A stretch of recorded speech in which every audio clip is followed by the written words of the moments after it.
حضرت عبداللہ بن مسعود ایک دن مضافات کوفہ سے گزر رہے تھے۔ ان کا گزر فاسقین کے ایک گروہ سے ہوا جو شراب پی رہے تھے۔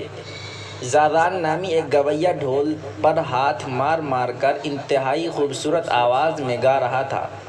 آپ نے سن کر کہا، کتنی خوبصورت آواز ہے، کاش کہ یہ قرآن کریم کی تلاوت میں استعمال ہوتی۔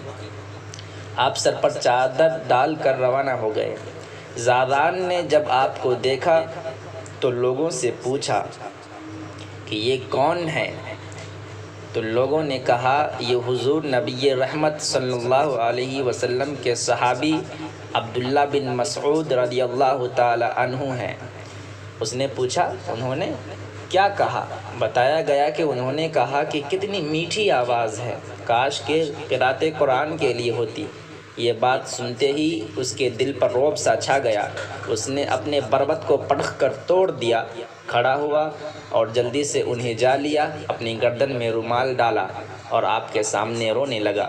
حضرت عبداللہ رضی اللہ تعالی عنہ نے انہیں گلے لگایا اور دونوں رونا شروع ہو گئے، اور آپ نے فرمایا، میں ایسے شخص کو کیوں نہ محبوب سمجھوں جسے اللہ رب العزت نے محبوب بنا لیا ہو۔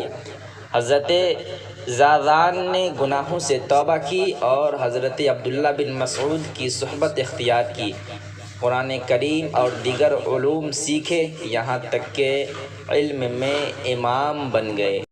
سبق: آپ بھی اگر کسی کو دیکھیں کہ کوئی کام اچھا کرتا ہے تو آپ دعا کریں کہ کاش یا اللہ یہ تیرے دین کے لیے کام کرے، اور دعا ہے مولا ہم نے جس کے لیے دعا کی ہے اسے اپنے فضل سے راہ راست کی ہدایت دے دے۔